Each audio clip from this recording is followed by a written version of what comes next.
It started, like so many disasters in my life, with a birthday dinner I didn't even want to attend. Vanessa, my older sister and longtime personal tormentor, had texted me 2 days before. Family dinner for Dad's 65th, don't flake. You owe us one. Owe them. Right. Because apparently surviving years of being her emotional punching bag wasn't payment enough. Still, guilt is a hell of a drug, and I showed up. Slacks, button down, bottle of wine I knew no one would appreciate, standard issue good son costume. The house was dressed like a Pinterest board exploded. Gold balloons, candles, themed play settings. Vanessa was in full hostess mode, hugging people she hated and laughing too hard at jokes Dad couldn't finish. I got a curt nod from Mom, a stiff side hug from Vanessa, and a blank stare from Pierce, her husband, who looked like he'd rather be anywhere else. Their kids were already on tablets in the den, being feral in peace. Dinner was the usual performance. Vanessa told stories that made her look generous and hilarious. Mom corrected my posture. Dad held court about how things were better. Before everyone got so sensitive. I kept sipping wine. And then, just as I thought I might escape without incident, the toast happened. To Daniel, Vanessa said sweetly, raising her glass. Who somehow made it to 32 without learning how to keep a job, a girlfriend, or a therapist long enough to make a difference. The room laughed. Except me. My face burned. My jaw tightened. And then I made the mistake of standing up. You know what, Vanessa? I began, but I never got past that. Because that's when she picked up the wine glass. And shattered it, smack, against the edge of the table. The shards flew. People screamed. And then she looked right at me. You're next, she said. Not a joke. Not a smile. Dead. Serious. And everything in my body went cold. No one moved. The room hung in stunned silence, like we were waiting for someone to say, "Cut," on a very realistic horror movie scene. Vanessa still had one hand on the stem of the shattered glass, the jagged top glinting under the dining room chandelier. Her other hand was resting casually on her hip, like she just made a clever comment about dessert. Mom was the first to break the silence. Vanessa, what the hell was that? Vanessa didn't even blink. The glass slipped. It slipped? I said, my voice too loud, too shaky. You slammed it into the table like you were trying to make a point. Vanessa turned to me with that slow, venomous smile I'd known since childhood. Well, you were making a point. I thought I'd return the favor. Pierce had gone pale, his eyes darting between us like he just remembered he left the oven on, in another country. Dad stood up finally, one hand raised like some weird diplomat at a peace summit. Okay, let's everyone calm down. No one's hurt. Accidents happen. That word again. Accidents. Just like the time Vanessa, accidentally, locked me in the shed overnight when I was 10. Or when she, accidentally, deleted my college essay the night before it was due. Or when she, accidentally, pushed me down the stairs and then told Mom I was chasing her. I looked around the room. No one was doing anything. No one was asking if I was okay. No one was even acknowledging the fact that my sister had just weaponized a wine glass in front of our entire family. And suddenly I knew. This wasn't just a bad night. This was the moment the mask slipped. Vanessa wasn't teasing. She wasn't playing. She wasn't even angry. She was targeting me. Again. And this time, I wasn't going to let it slide. I'm leaving, I said, grabbing my coat from the back of the chair. Oh, come on, she called after me. You're always running away when things get real. I stopped at the front door. Turned around. Maybe I'll stop running when someone actually notices I've been bleeding. No one followed me. Not even Mom. Not even Pierce. I got in my car with shaking hands, and the moment I turned the key, I realized I had nowhere to go, but I couldn't stay in that house another second. Because something about Vanessa's look, that final smirk, it told me this wasn't over. Not even close. I didn't sleep that night. Every time I closed my eyes, I saw the wine glass exploding, her eyes locked on mine, that calm, calculated threat, "You're next." It was just words. Just a gesture. That's what I told myself at 2 a.m., pacing my apartment in socked feet, the glow of the streetlights painting long shadows across the walls. but my gut said otherwise. By morning, there was a voicemail from Pierce. Just one sentence, spoken so softly I had to replay it 3 times to catch it all. "You were right to leave." That was it. No context. No explanation. No. "I'm sorry." But something in his voice told me he'd seen something, finally, that pierced his husband of a monster denial bubble. I didn't respond. Instead, I went about my day like a zombie in business casual, dragging myself to the office, where no one knew that my sister had low-key threatened to stab me between the brisket and the birthday brownies. By lunch, I got the next message. This time from an unknown number. A text. "You ruined last night. But it's okay. I forgive you. V." I stared at it. My heart stuttered. It wasn't just the weird lack of apology. It was the forgiveness. Like she was the one offering clemency for my bad behavior. For not letting her terrorize me in peace. I blocked the number. But the hits kept coming. That evening, I walked into my apartment building and found a white envelope taped to my door. No stamp. No address. Just my name in Vanessa's sharp, looping handwriting. Inside was a single Polaroid. Me. At the dinner table. Taken just seconds before the toast. Smiling awkwardly, holding a glass. On the back, in thick black marker, she'd written, "You always look happy. But you're not. Maybe I can help with that." I stood in my hallway, the photo fluttering in my hand, and every hair on my neck stood on end. This wasn't a joke anymore. This wasn't sibling rivalry. This was a threat. And the worst part? The photo was taken from outside the dining room window. Which meant someone, probably Vanessa, had stepped away during dinner, walked outside, and snapped it secretly. Planned? Deliberate? Calculated? I called the police. They took a report. Officer Santiago was polite, but non-committal. "No actual crime here." "Creepy? Sure. But unless she breaks in or threatens violence directly, our hands are tied." I thanked him. And then I called a lawyer. Because if no one was going to stop Vanessa from escalating, I needed to prepare for what came next. And something told me. She was just getting started. The restraining order process wasn't nearly as dramatic as I'd expected. No courtroom shouting. No gavel bangs.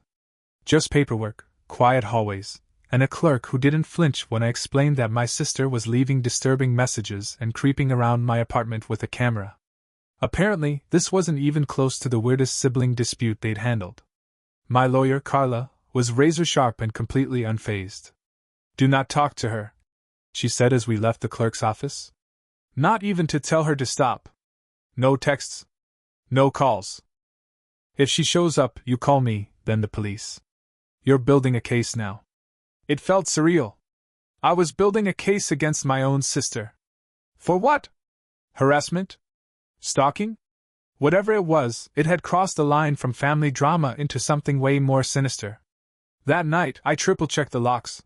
Slept with the bedroom door closed and a baseball bat under the bed. The next day, I got a call from my cousin Ellie, who never called unless someone died or got engaged. "You okay?" she asked. No greeting. "Define okay," I replied. She sighed. Vanessa posted a photo. It's a screenshot of a restraining order form. Blurred out names, but the caption says some people can't handle being held accountable for their own failures. Even family. I sat down hard on my couch. She's making it public? Not using your name, but, come on. People are putting it together. She's got followers. Oh yeah? The influencer thing. Vanessa had a minor social media following from her curated lifestyle account at Vanessa Vibrance. Lots of boho chic brunch shots and fake deep captions about boundaries and healing. The irony made me want to scream. I checked the post. Thousands of likes. Dozens of comments. Most were the usual praise vomit. "You're so strong, queen!" And "Cutting out toxic people is growth." But a few were darker. One read, "Your sister sounds jealous. You should expose her." Another, "Filed defamation against her. She'll fold." I screenshotted everything and sent it to Carla. "Save every post. Every comment. This could help us." She texted back. That night, I got another envelope. This time it was slipped under my door. Inside was a birthday card. You know the kind, cartoon balloons, glitter, dumb pun. Except inside, in Vanessa's unmistakable handwriting, it said, "You always loved surprises." And taped to the card was a newspaper clipping. A story from 5 years ago. About a woman who died after falling down a flight of stairs. No note. No explanation. Just that. My hands were ice. My breath shallow. I sat there for 15 full minutes staring at it, trying to convince myself it wasn't what it looked like. But I knew better. Vanessa wasn't just unhinged. She was escalating. And the next surprise might not be an envelope. I didn't sleep at home that night. I packed a backpack like I was evacuating before a hurricane, laptop, charger, clothes, documents, and drove to a cheap hotel across town that smelled like bleach and regret. I paid cash. I didn't give my real name at the desk. Paranoia had officially moved in and started paying rent. At 3:17 a.m., my phone buzzed. Unknown number. You left the lights on. I sat straight up in bed. Heart pounding. Hands shaking. I didn't respond. I didn't block it.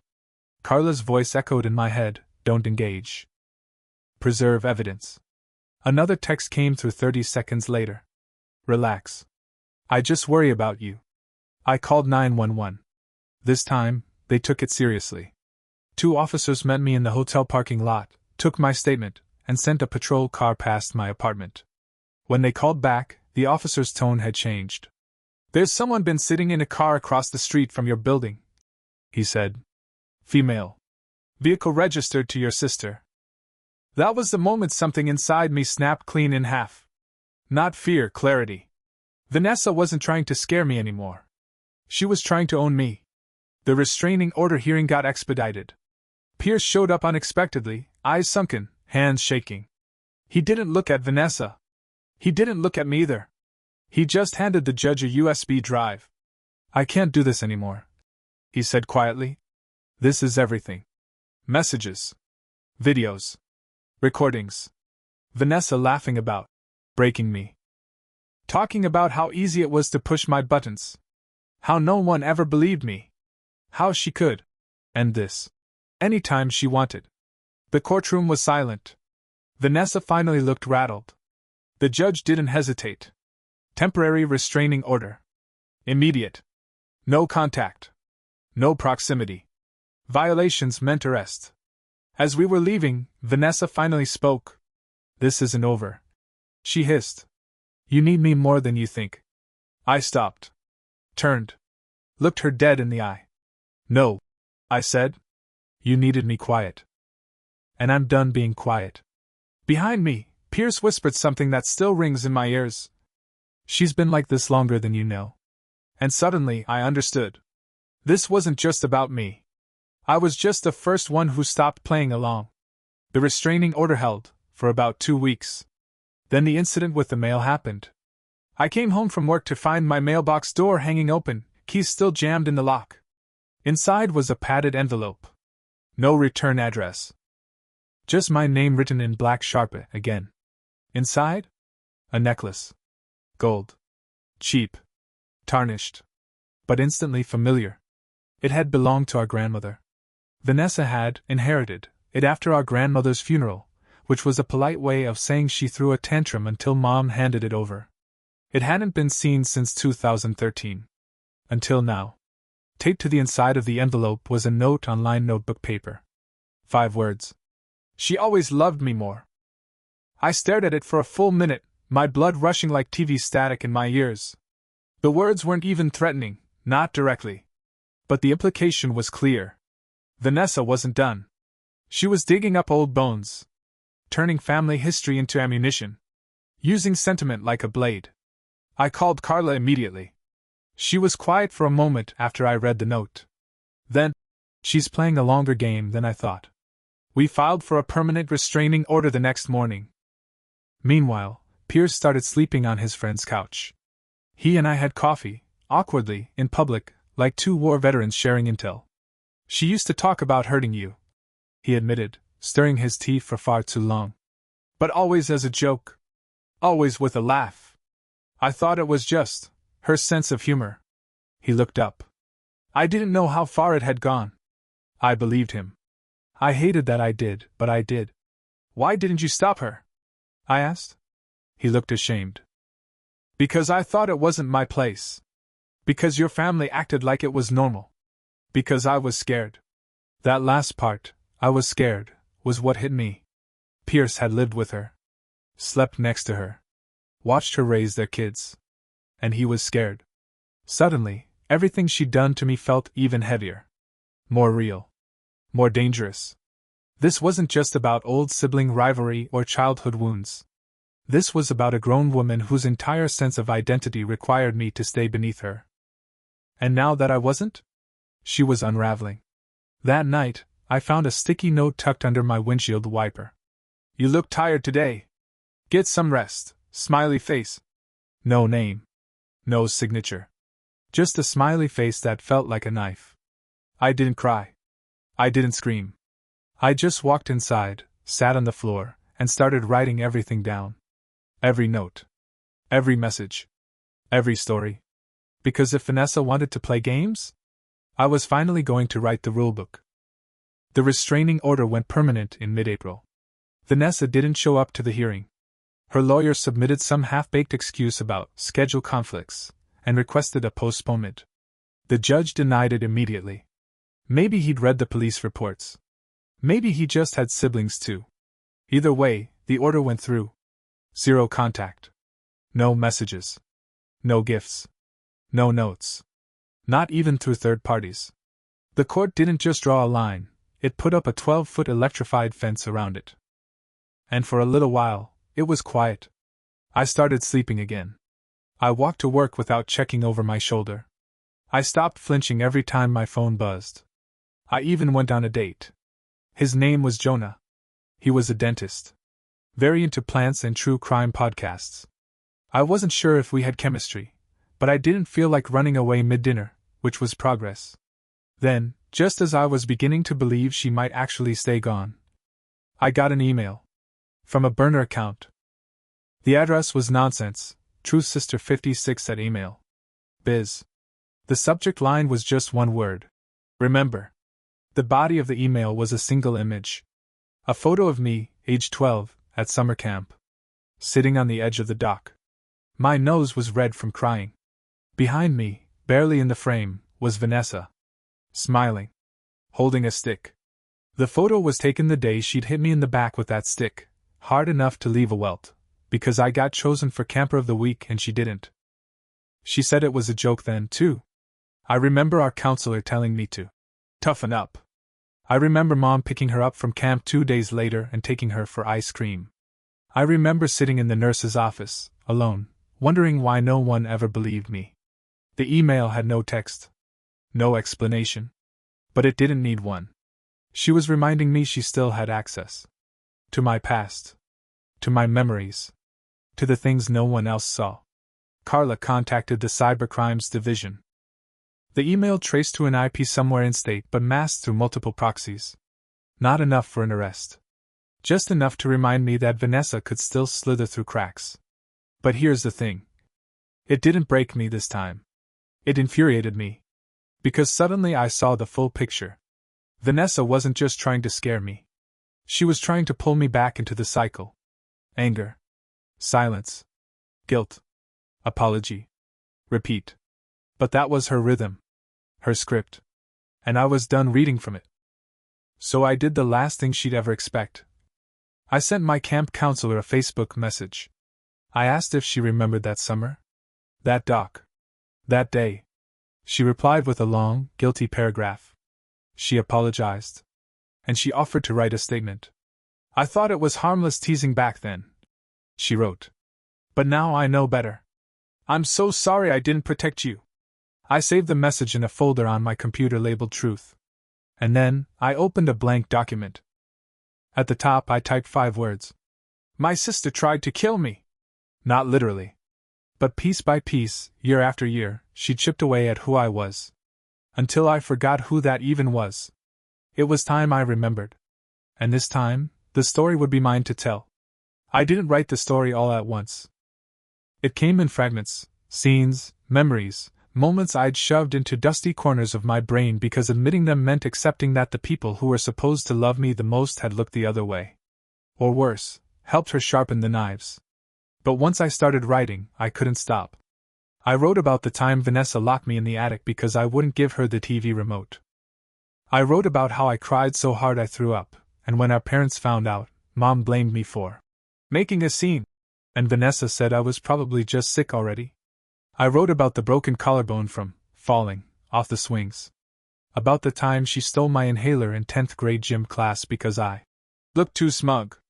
And I wrote about how none of it ever counted because it didn't leave the kind of scars anyone could photograph. The more I wrote, the more I remembered. And the more I remembered, the angrier I became, not just at her, but at me. For swallowing it. For laughing it off. For flinching and shrinking and nodding and saying, "It's fine," while my body was screaming that it wasn't. But I wasn't that version of me anymore. I was the version who knew how to document things. Who understood legal systems. Who had a lawyer on speed dial, a therapist on retainer, and a spine that Vanessa hadn't managed to snap. So when I got the message from Aunt Rosemary, she's stirring again. "Your mom called. Vanessa's saying you're planning to publish something defamatory." I didn't panic. I published it anyway. Not a book. Not yet. Just a long essay. I submitted it anonymously to an online platform for survivor stories, changed the names, scrubbed the details. But anyone who knew us would see right through the veil. It went viral within a week. Commenters flooded the post with their own stories of siblings who crossed lines that were never acknowledged. Of families who used, joking, as a smokescreen for cruelty. Of parents who treated abuse like a character flaw instead of what it was. One comment stuck out.